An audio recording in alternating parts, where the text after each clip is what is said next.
अस्सलाम वालेकुम dear viewers, I am Mohammad Umar और आप देख रहे हैं channel solution of mathematics. Viewers, आज हम ग्रेड 12 की मैथमेटिक्स का topic 1.5.7 limit theta approaches to zero sine theta by theta is equal to 1 proof करेंगे बेटा। इसका दूसरा नाम बेटे सैंडविच थ्योरम भी है। आपके पास क्वेश्चन ये भी आ सकता है कि प्रूव दैट दिस वन, या ये भी आ सकता है प्रूव दैट सैंडविच थ्योरम, या state and prove sandwich theorem आ सकता है बेटा। इस थ्योरम का नाम सैंडविच क्यों रखा गया है बेटा, ये भी मैं आपको डिटेल से बताऊंगा। फर्स्ट ऑफ ऑल इसे सॉल्व करने की कोशिश करते हैं, इसको प्रूव करते हैं। प्रूव करने से पहले बेटा, अगर आपने अभी तक मेरे चैनल को सब्सक्राइब नहीं किया तो चैनल को सब्सक्राइब कर लें और वीडियो को लाइक कर दें। हाँ बेटा, वीडियो स्टार्ट करते हैं, अपने लेक्चर की तरफ चलते हैं।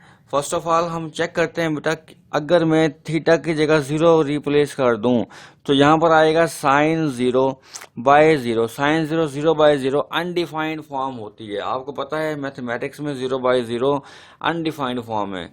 इसका मतलब है डायरेक्ट लिमिट पुट करने से तो इसका आंसर वन नहीं आ सकता, कोई और मेथड होगा, कोई और टेक्निक हमें अप्लाई करनी पड़ेगी बेटे। इसको प्रूव करने के लिए बेटा मैं एक यूनिट सर्कल का सहारा लूंगा बेटे। यूनिट सर्कल की मदद से मैं इसको बेटे सॉल्व करूंगा। चलते हैं सॉल्यूशन की तरफ बेटा। इसके मैं एक सर्कल ड्रा कर लेता हूं जो कि एक यूनिट सर्कल होगा। यूनिट सर्कल किसे कहते हैं बेटा?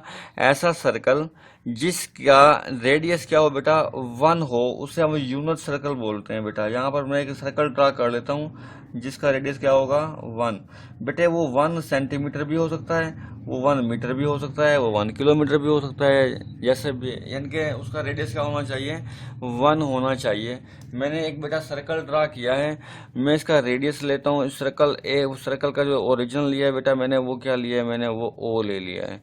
और ये इसका रेडियस है, ओ से लेकर मैं सर्कमफरेंस तक का डिस्टेंस इसका एम लिख देता हूँ। चले यहाँ पर ओ से एम तक का डिस्टेंस, ये इसका रेडियस है बेटा। रेडियस इसका कितना है, वन है, क्योंकि क्या है, ये यूनिट सर्कल है बेटे। मैं इसे स्टेप वाइज करूंगा और जो डायग्राम बनाऊंगा या जो डायग्राम में चेंजिंग करूंगा उसको मैं साथ साथ यहाँ पर लिख भी लूंगा। वो एज अ कंस्ट्रक्शन के तौर पर हम यूज कर सकते हैं उसे। जैसा कि मैंने अभी क्या लिया है, एक यूनिट सर्कल लिया है, मैं यहाँ पर साथ साथ ही लिख लेता हूँ, take a unit circle with centre at O, जिसका सेंटर क्या है बेटा, ओ पर है। इसके बाद बेटा ये जो मैं एक यहाँ पर एंगल ड्रा करता हूँ बेटा। मैं इसको एंगल यहाँ पर देता हूँ, ये एंगल बेटा मैंने यहाँ पर ड्रा किया, ये ए। यहाँ पर ये एंगल बनता है थीटा रेडियन। थीटा रेडियन, ये जो है हमारा सेंटर, ये एक्स एक्सिस पर है बेटा। ये किस पर है, हमारे पास एक्स एक्सिस पर है ये। अब ये मेरा एंगल बना है एक्स ओ, और इसको मैं पी का नाम दे देता हूँ बेटा, इस पॉइंट को एक्स ओ पी मैं यहाँ पर लिखता हूँ। फिर मैंने क्या किया बेटे, मैंने यहाँ किया measurement angle X O P is equal to theta radian. Theta radian, आपको पता है ये एंगल थीटा रेडियन, 1 रेडियन कब होगा बेटा, जब जितने रेडियस इसकी, अगर रेडियस 1 सेंटीमीटर है तो ये आर्क की लेंथ भी अगर 1 सेंटीमीटर होगी बेटा, तो इनके दरमियान एंगल क्या होगा, 1 रेडियन का होगा। तो मैंने एक एंगल ले लिया है बेटा। फर्स्ट पॉइंट मैंने क्या लिया, फर्स्ट पॉइंट मैंने लिखा है टेक आ यूनिट सर्कल। मैंने एक यूनिट सर्कल लिया है जिसका रेडियस 1 सेंटीमीटर है, 1 मीटर है, या 1 किलोमीटर, सो वन है, विद सेंटर एट ओ, जिसका सेंटर किस पर है बेटे, ओ पर है। फिर मैंने क्या किया है बेटा, मैंने एक एंगल ड्रा किया है, एंगल लिया है मैंने measurement angle X O P, जो क्या बनाता है बेटा, थीटा रेडियन बनाता है। इसके बाद बेटा मैं क्या करता हूँ, इस ओ पी लाइन को मैं क्या करता हूँ, ऊपर की तरफ प्रोड्यूस कर देता हूँ, अपवर्ड प्रोड्यूस कर देता हूँ। यहाँ से मैं इसको प्रोड्यूस किया बेटा, ये मैंने इसको प्रोड्यूस कर दिया। ये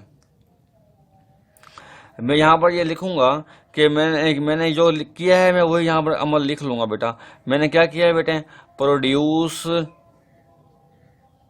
ओ P upward, O P upward कितना अपवर्ड किया है बेटा, मैं 8 पॉइंट दे देता हूँ उसे, क्यू का पॉइंट दे देता हूँ, 8 पॉइंट क्यू तक मैंने किया है, 8 पॉइंट क्यू।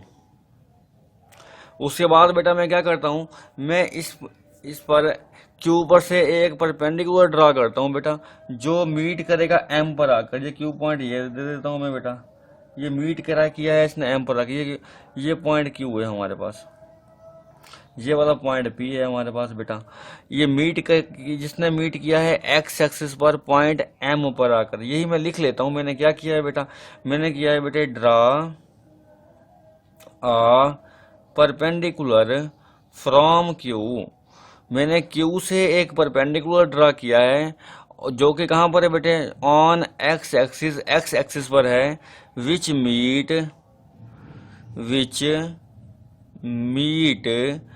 एट एम, जिसने एम पर आकर उसको क्या किया है बेटा, मीट किया है।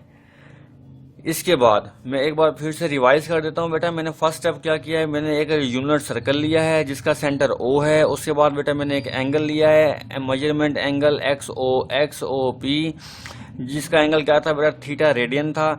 उसके बाद मैंने ओ पी को प्रोड्यूस किया है कहाँ तक, क्यू तक, पॉइंट क्यू तक प्रोड्यूस किया है। प्रोड्यूस करने के बाद पॉइंट क्यू से परपेंडिकुलर ड्रा किया है एट एम पर, जो कि एक्स एक्सिस पर है। यहाँ तक बेटा आपको उम्मीद है समझ आ गई होगी। नेक्स्ट चलते हैं बेटे, फिर मैं क्या करता हूँ, मैं एक और परपेंडिकुलर ड्रा करता हूँ, and also draw a perpendicular from. अब कहाँ से परपेंडिकुलर ड्रा करता हूँ बेटा, मैं पी से परपेंडिकुलर ड्रा कर लेता हूँ। ये पी से परपेंडिकुलर मैंने ड्रा किया बेटा, ये N from P on X axis पर ही ड्रा किया है बेटे, विच मीट एट एन, जो कहाँ पर मीट करता है बेटे, आकर एन पर मीट करता है आकर। फिर बेटा हमने क्या किया, नेक्स्ट स्टेप ये है बेटे इसका, मैं फिर इस पॉइंट पी को, लास्ट स्टेप कर रहा हूँ बेटा, इस पॉइंट पी को इस पॉइंट एम से क्या कर दूंगा बेटा, मिला दूंगा, यानी कि ज्वाइन कर दूंगा। यहाँ लिखता हूँ मैं ज्वाइन पी टू एम। ये देखें, इस पी पॉइंट को मैंने इस एम पॉइंट से क्या कर दिया बेटे, ज्वाइन कर दिया है। उम्मीद है बेटे आपको यहाँ तक डायग्राम की समझ आ गई होगी। जितना कुछ मैंने डायग्राम में किया है वो साथ ही साथ मैंने लिख दिया है, ताकि आपको अच्छी तरह से समझ आ रहे। मैं एक बार फिर से रिवाइज कर रहा हूँ बेटा। ये रिवाइज मैं क्यों करता हूँ, ताकि आपको ये याद हो जाए। Take a unit circle with centre at O, हमने एक यूनिट सर्कल लिया जिसका सेंटर ओ है। Measurement angle X O P, हमने एक एंगल लिया है एक्स ओ पी, और जो एंगल कितना बनता है वहां पर, थीटा रेडियन बन रहा है एंगल। उसके बाद हमने क्या किया बेटा, produce O P upward at Q, इस ओ पी को प्रोड्यूस कर दिया है अपवर्ड, ऊपर की तरफ, कहाँ तक, पॉइंट क्यू की तरफ। Draw a perpendicular from Q on X axis, point Q से एक परपेंडिकुलर ड्रा किया है एक्स एक्सिस पर, जो पॉइंट एम पर आकर क्या करता है, मीट करता है, meet at M. And also draw a perpendicular, फिर हमने एक और परपेंडिकुलर ड्रा किया है फ्रॉम पी से ऑन एक्स एक्सिस पर ही, विच मीट एट एन, जिसने एन पर आकर क्या किया है, मीट किया है। फिर हमने ज्वाइन कर दिया है पी को एम से, इस पॉइंट पी को इस पॉइंट एम से ज्वाइन कर दिया है। यहाँ पर मैं एक और बात आपको बताता चलूँ बेटा, कि हमारे पास जो ये ओ से लेकर एम तक का डिस्टेंस है, ओ एम डिस्टेंस, और ओ से लेकर पी तक का जो डिस्टेंस है, ओ पी का जो डिस्टेंस है बेटा, ये 1 है, क्योंकि ये हमारा यूनिट सर्कल है।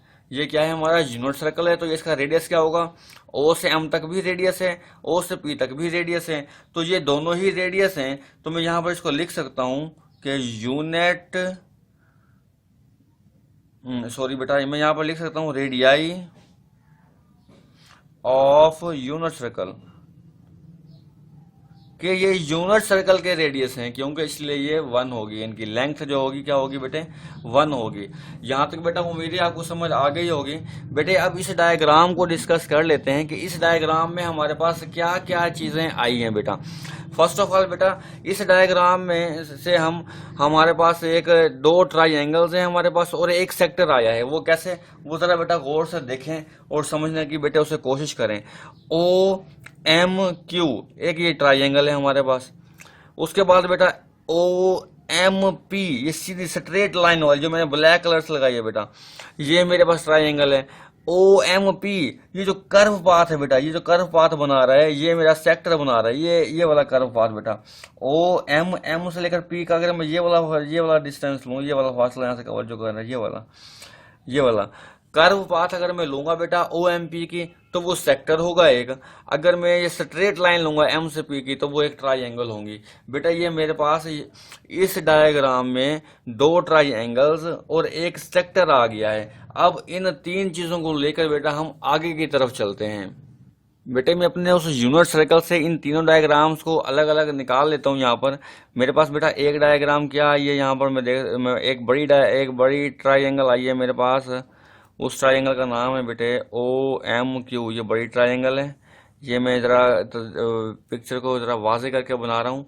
ओ एम और एक क्यू आई है मेरे पास बेटा डायग्राम। और उसके बाद बेटा एक मेरे पास डायग्राम आई है, एक इस टाइप से मैंने इस यूनिट सर्कल से ही लिए बेटा। ये यहाँ पर ये ट्राइंगल है ओ एन और पी, इन दोनों के दरमियान एक सेक्टर बना हुआ है बेटे। वहाँ पर वो सेक्टर क्या होता है बेटा, जिसके दो रेडियस हों और एक आर्क, दो रेडियस और एक आर्क के दरमियान का जो बेटा एरिया होता है, ये हमारा ये क्या है, सेक्टर बनाते हैं। ये भी क्या है बेटा, ओ है। ओ के बाद बेटे ये जाएगा हमारे पास एम की तरफ, ओ एम, और फिर किस तरफ जाएगा बेटा, ये पी की तरफ जाएगा। ओ एम और पी की तरफ जाएगा। इस तरह ये ट्राइंगल ओ एम पी से है। ये बेटे मैंने यूनिट सर्कल से ही लिखी है बेटा। यूनिट सर्कल में आपको एक बार फिर दिखाता चलूँ बेटे, जो हमने लास्ट ये अभी समझा है। ये देखें डायग्राम, ओ एम और क्यू, ये ट्राइंगल मैंने निकाल ली है इसमें से। ओ एम और पी स्ट्रेट लाइन के साथ, ये स्ट्रेट लाइन जो हमने ज्वाइन की हुई है, ये ट्राइंगल हमने निकाल लिए इसमें से। और फिर ओ एम और ये कर्व में आ रही है, ये पी की तरफ आ रही है बेटा, ये कर्व जो बना रही है, ये जो कर्व बना रही है बेटा, ये एक सेक्टर बन जाएगा। ओ एम पी का एक सेक्टर बन जाएगा बेटा। ये ट्राइंगल सबसे बड़ी है हमारी, उससे छोटा ये सेक्टर है बेटे, फिर उससे छोटी ये वाली ट्राइंगल है एरिया के लिहाज से। ये बात बेटा जहन में रखिएगा। इन तीनों चीज़ों को जहन में रखते हुए बेटा हम आगे की तरफ चलते हैं। अब मैं यहाँ पर लिखता हूँ बेटा, area of triangle O M Q, ये बेटा ग्रेटर देन है किससे बेटा, ये ग्रेटर देन है बेटा एरिया ऑफ सेक्टर, एरिया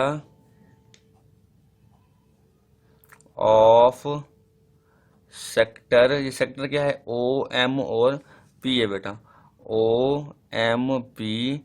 और बेटा ये किससे ग्रेटर है, ये इस ट्राइंगल से ग्रेटर है। एरिया ऑफ ट्राइंगल, कौन सी ट्राइंगल है बेटा, O M P, O M P. ये रिलेशन आपको उम्मीद है बेटे समझ आ गया होगा कि ये ट्राइंगल किससे बड़ी है, इस सेक्टर से।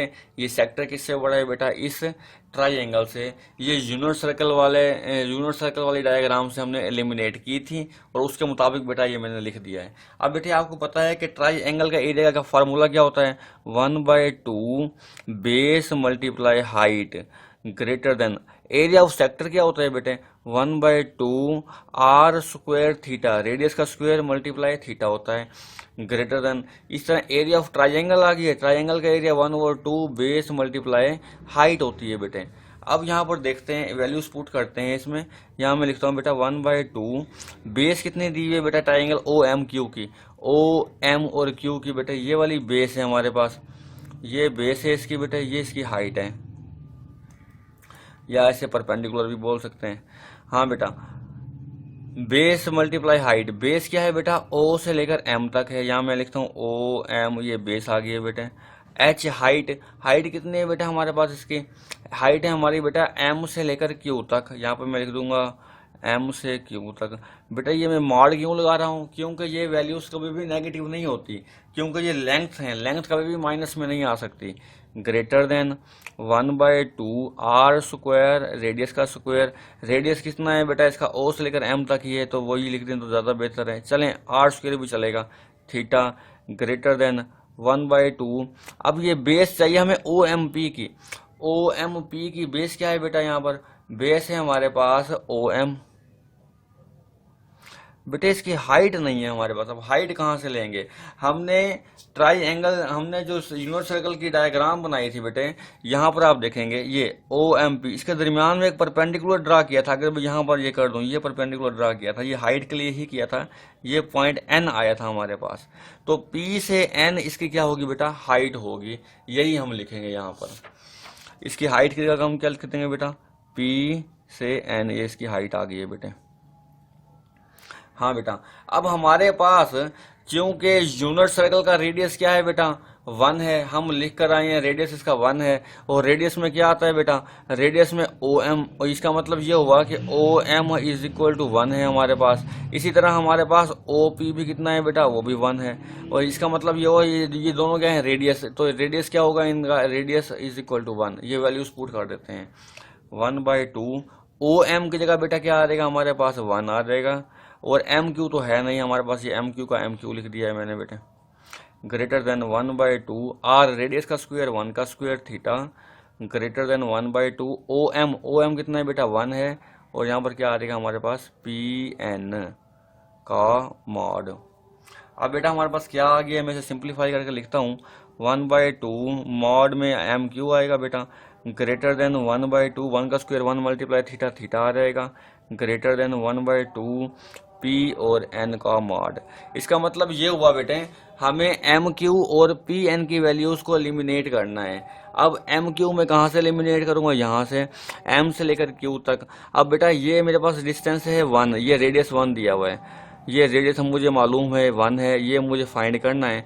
तो ये मैं कैसे फाइंड करूंगा बेटा, ये मैं फाइंड करूंगा ट्रिग्नोमेट्रिक रेशोज के जरिए बेटा। ट्रिग्नोमेट्रिक रेशोज के जरिए मैं इसको क्या कर लूँगा बेटा, फाइंड कर लूँगा इनकी वैल्यूज़ को। देखिए अगर मैं ये ट्राइंगल लूँ, ये मेरे पास क्या है, परपेंडिकुलर है, ये क्या है, बेस है। तो बेटा परपेंडिकुलर ओवर बेस क्या होता है, टेन थीटा। मैं यहाँ पर लिख लेता हूँ इसी को, थोड़ा सा मैं इसको यहाँ पर लाइन लगा देता हूँ ताकि ये से अलग हो जाए। हाँ बेटा यहाँ पर देखें, मैं लेता हूँ tan theta is equal to क्या होता है बेटा, perpendicular over base. Tan theta is equal to perpendicular कितना है बेटा इसका, एम क्यू। यहाँ पे मैं लिखता हूँ मैं एम क्यू बाय बेस कितनी है बेटा इसकी, ओ एम। ओ एम कितना है बेटे, 1 है हमें पता है। तो टेन थीटा क्या हो जाएगा हमारे पास, tan theta is equal to M Q आ जाएगा हमारे पास, सिंपल सा। इसका मतलब ये हुआ एम क्यू की जगह हमने क्या लिखना है, 1/2, यहाँ पर क्या आ जाएगा बेटा, टेन थीटा आ जाएगा। और फिर ये ग्रेटर देन, यहाँ पर क्या आ जाएगा बेटा, 1/2 थीटा का थीटा आ जाएगा, ग्रेटर देन 1/2। अब बात आ गई पी एन की। पी एन फाइंड करना है बेटा हमने, क्या फाइंड करना है हमने, अब पी एन फाइंड करना है। ये पी एन, ये बेटा ये परपेंडिकुलर है हमारे पास, ठीक हो गया है। और अब हमें यहाँ से पी एन में, अब ये छोटी ट्राइंगल ले रहा हूँ मैं, ये वाली O N P. P N, O से एन तक का डिस्टेंस हमें मालूम नहीं है, लेकिन ओ से पी तक का डिस्टेंस हमें मालूम है, वो भी 1 है क्योंकि ये रेडियस है इसका। अब ये 1 है, ये परपेंडिकुलर का भी मालूम करना है, और ये हमारे पास क्या है, हाइपोटेनियस है, ये मालूम है हमें। ये मैं यहाँ पे यूज़ करूँगा ट्रिग्नोमेट्रिक रेशो, कौन सी, साइन वाली। साइन थीटा क्या होता है, परपेंडिकुलर ओवर हाइपोटेनियस। परपेंडिकुलर कितना है बेटा हमारे पास, परपेंडिकुलर इसका है पी एन, जबकि हाइपोटेनियस कितना है इसका, ओ पी। तो बेटा sine theta is equal to P N हमें मालूम नहीं है, जबकि ओ पी 1 है, और 1 की वैल्यू नीचे 1 लिख दिया है मैंने, इसके लिखें या ना लिखें। तो पी एन की जगह क्या आ जाएगा हमारे पास बेटा, साइन थीटा। यानी कि एक बार मजीद समझ लें बेटे, पी एन का तो मैंने पी एन ही लिखा है, जबकि ओ पी कितना है, 1 है। तो नीचे 1 लिखें या ना लिखें, sine theta is equal to P N mod. तो 1/2 पी एन की जगह, सॉरी क्या लिखना था हमने यहाँ पर लिखना था साइन थीटा। ये बेटे 1/2 कैंसिल हो जाएंगे, सब में आ रहा है 2 से मल्टीप्लाई करने से। टेन थीटा क्या होता है बेटा, sine theta by cos theta होता है, greater than theta, greater then यहाँ पर क्या लिखूंगा मैं बेटा, साइन थीटा। अब देखें मुझे प्रूफ में क्या चाहिए था, मुझे प्रूफ में चाहिए था कि sine theta by theta is equal to 1। तो साइन थीटा बाय थीटा, अब यहाँ थीटा आ रहा है, साइन थीटा पे बेटे मैं इसे डिवाइड कर दूंगा सारी वैल्यूज़ को। मैं यहाँ लिखता हूँ dividing each term by sine theta, sine theta पे डिवाइड कर दें सबको, तो यहाँ मैं लिखूंगा बेटा sine theta by sine theta cos theta greater then theta by sine theta greater then sign theta by sine theta. मैंने इन सारी टर्म्स को साइन थीटा पे डिवाइड कर दिया, कैंसिल हो गया बेटा। अब मेरे पास क्या बच गया है, 1 over cos theta greater then theta over sine theta greater then 1। अब बेटा मुझे क्या चाहिए था, मेरी रिक्वायरमेंट में था कि साइन थीटा बाय थीटा चाहिए मुझे, लेकिन यहाँ पर क्या आ रहा है, थीटा बाय साइन थीटा। इसका रेसिप्रोकल लूंगा। जब मैं बेटा इसका रेसिप्रोकल लूंगा तो इसके रेसिप्रोकल के साथ ये इनइक्वालिटी भी चेंज हो जाएंगी। कैसे होंगे वो देखते हैं बेटा। नेक्स्ट पेज पे चलते हैं बेटे। मैं उसका रेसिप्रोकल लिखता हूँ। अब जो मैंने प्रीवियस पेज पर किया था रेसिप्रोकल, उसका आएगा कॉस थीटा। अब क्योंकि बेटा वहां पर साइन ग्रेटर देन का था, क्योंकि रेसिप्रोकल ले रहा हूं तो ये लेस देन हो जाएगा, और यहाँ पर आ जाएगा बेटा साइन थीटा बाय थीटा फिर लेस देन 1 का रेसिप्रोकल 1 ही होता है। बेटा मैं लिमिट अप्लाई कर देता हूँ। यहाँ मैं लिख लेता हूँ taking limit theta approaches to 0। यहाँ मैं लिखता हूँ बेटा limit theta approaches to 0 cos theta less than limit theta approaches to 0 sine theta by theta less than limit theta approaches to 0 1। बेटा अब मैं लिमिट अप्लाई कर देता हूँ। तो यहाँ पर क्या आ जाएगा cos 0। बेटा यहाँ पर मैं लिमिट अप्लाई नहीं करूँगा क्योंकि ये मुझे प्रूफ में चाहिए part. Sign theta by theta less then, यहाँ पर तो थीटा है ही नहीं तो ये 1 आ जाएगा। cos 0 बेटा 1 होता है, less than limit theta approaches to 0 sine theta by theta less than 1। बेटा यहाँ पर मैं एक प्रॉपर्टी यूज़ करने लगा हूँ, हम मैथ में यूज़ करते हैं ये ट्रैकोटोमिक प्रॉपर्टी। बेटा वो क्या है, अगर यहाँ पर देखें ये क्या कह रहा है कि ये नंबर ग्रेटर देन है 1 से और लेस देन है 1 से। अगर बेटा मैं यहाँ पर एग्जांपल देता हूँ, अगर a ग्रेटर देन हो 5 से और हम ये कहें कि 5 क्या है हमारा लेस देन है a से। अब a ग्रेटर देन है 5 से और a ही लेस देन है 5 से, तो अकॉर्डिंग टू प्रॉपर्टी ट्रैकोटोमी तो a इज इक्वल टू 5 हो जाएगा बेटा। इसी तरह से ये नंबर इससे ग्रेटर है और इससे लेस है, तो अकॉर्डिंग टू प्रॉपर्टी हम इसे क्या लिख सकते हैं बेटा, limit theta approaches to 0 sine theta by theta is equal to 1। ये बेटा हमने प्रूव कर लिया है। उम्मीद है बेटे आपको ये लेक्चर समझ आ गया होगा। अब तक के लिए बेटा इतना ही, मुझे इजाज़त दीजिए। अल्लाह हाफिज़।